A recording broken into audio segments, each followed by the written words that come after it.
नमस्कार किसान भाइयों, ब्रजराज कृषि फार्म यूट्यूब चैनल में आपका बहुत बहुत स्वागत है। मैं डॉक्टर के भारद्वाज आज आपके लिए एक ऐसी चीज़ लेके आया हूँ।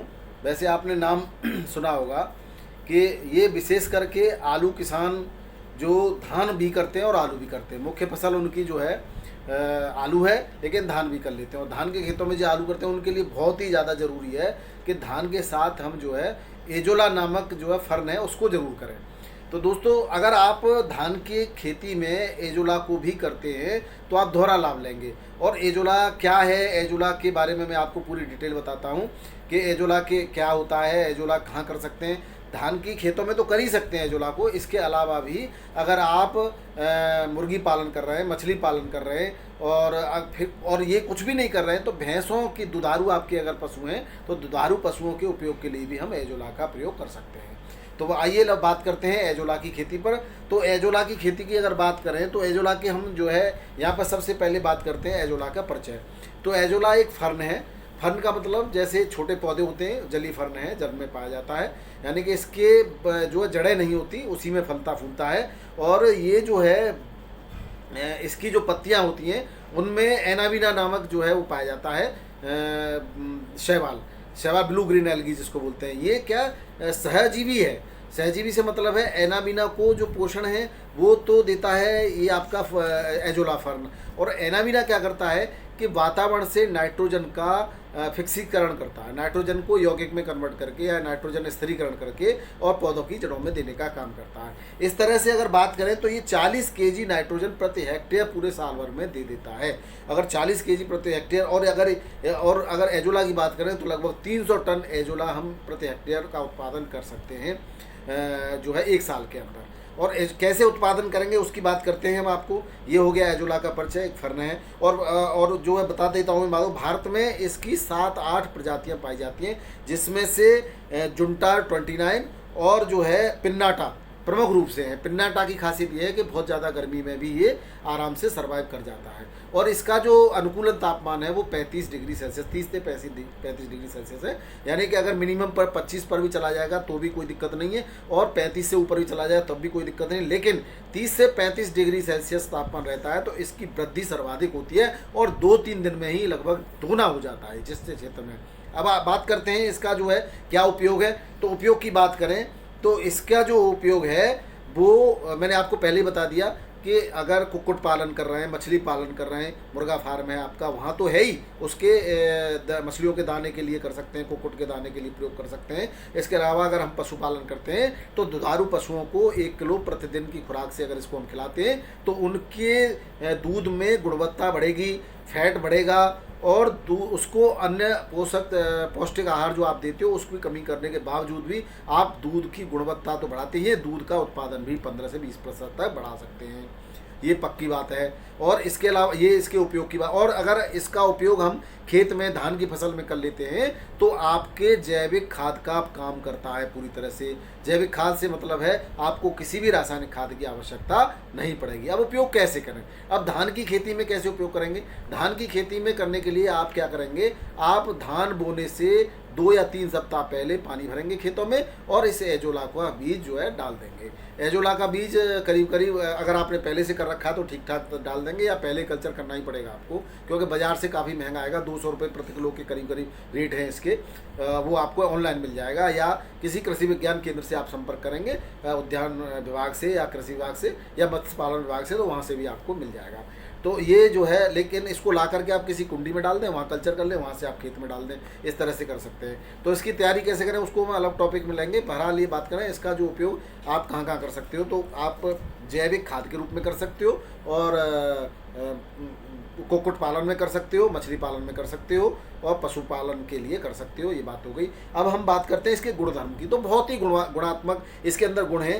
प्रोटीन इसके अंदर 19 से 30% होती है, नाइट्रोजन 3 से 5% होती है, फास्फोरस 0.5 से 0.9% होता है, पोटास 2 से 4.5% होता है, कैल्शियम 0.4 से 1% होता है, मैग्नीशियम 0.5 से 0.6% होती है, आयरन जो है 0.06 से 2.6% होता है। और अगर इसकी पीपीएम में बात करें तो आयरन का पीपीएम होता है 755 पीपीएम। पीपीएम का मतलब होता है मित्रों जो है इसका जो है पार्ट्स पर मिलियन से तात्पर्य है मिलीग्राम पर लीटर। आप समझ गए होंगे, मैंने आपको पूरी तरह से समझा दिया। अगर मैग्नीज की बात करें तो 0.11 से 0.16% होता है, और अगर हम पीपीएम में बात करें तो 175 पीपीएम यानी पार्ट्स पर मिलियन मैग्नीज होता है इसके अंदर। और सोडियम जो है 24 पीपीएम होता है, कॉपर जो है 17 पीपीएम होता है, और विटामिन इसके अंदर ए, B12 और जो है बीटा कैरोटीन होता है। अगर खनिज लवणों की तो ओवरऑल बात करें तो खनिज लवण इसके अंदर 50 से 70% होते हैं। इसके अलावा इसके अंदर फाइबर होता है, गम होता है, और भी बहुत सारे कार्बन होता है। तो खेत के लिए पूरी तरह से, अगर खेत की संरचना, जमीन की संरचना बदलनी है आपको, तो इसका उपयोग जरूर कीजिए दोस्तों। तो ये बात हो गई इसके जो गुणधर्मों की। अब आप कहाँ से प्राप्त करें इसको, मैंने आपको बता दिया। ऑनलाइन साइट से भी मिल जाएगा, 200 रुपये के आसपास प्रति किलो के इसके रेट हैं। और दूसरा आपके जिले के कृषि विज्ञान केंद्र से या कृषि विश्वविद्यालय से भी इसको आपको प्राप्त किया जा सकता है आसानी से। और इसके बाद जो है धान की खेती में किस तरह से उपयोग करेंगे वो मैंने आपको बता ही दिया। अब इसको हम दूसरे तरीके से कैसे हम इसका उत्पादन कर सकते हैं उसकी बात करें तो आप क्या करेंगे, अपने खेत में सीमेंट की 4x6 की या 6x10 की क्यारी नुमा बना लेंगे, बीच में पक्का कर देंगे और उनमें पानी भर देंगे 2 से 3 फुट पानी, 2 से 3 इंच या 5 से 6 इंच पानी, 1 फुट करीब पानी भर लेंगे उसमें। और उससे पहले उसके अंदर 2 से 3 इंच मिट्टी डाल देंगे।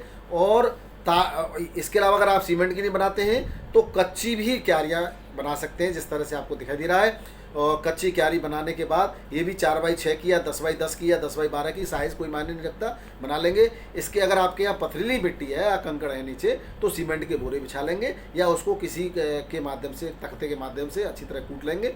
फिर इस पर एक पॉलीथीन बिछाएंगे जिससे पानी को अंदर न सोके। पॉलीथीन ढंग से बिछा लिया है। अब इसमें 2 से 3 इंच मिट्टी डाल देंगे, सादा खेत की बढ़िया मिट्टी, उपजाऊ मिट्टी डाल देंगे। अब उपजाऊ मिट्टी डालने के बाद इस पर, अब उपजाऊ मिट्टी पड़ गई है पूरे खेत में, उसको ठीक तरीके से पूरे खेत में बिखरा देंगे। अब ताज़ा अगर देसी गाय का गोबर मिलता है तो बहुत बढ़िया, वेरी गुड। देसी गाय का गोबर, गौमूत्र मिल जाता है तो बहुत अच्छा है, क्योंकि गौमूत्र फंगिसाइड का काम करेगा। अगर कोई बीमार या कोई भी फंगस है उसमें है तो वो मर जाएगा उससे। और गौमूत्र ले लें और थोड़ा सा मठा ले लें, 2 से 4 लीटर मठा ले लें, और 2 से 4 लीटर देसी गाय का गोबर ले लें, और 4 से 5 किलो वो गौमूत्र ले लो, और उतना ही जो है गोबर ले लें। उसको अच्छी तरह पानी में अंदर घोल करके और इस मिट्टी जो आपने डाली इस पर डाल देंगे धीरे धीरे करके। और डालने के बाद अभी आपका बेड इसका तैयार हो गया है। इसमें अब आप पानी भर देंगे। पानी कितना भरना, 5 से 6 सेंटीमीटर पानी भरना, आधा फुट करीब। और उसके अंदर जो है एजोला का सीड्स ला करके डाल देंगे।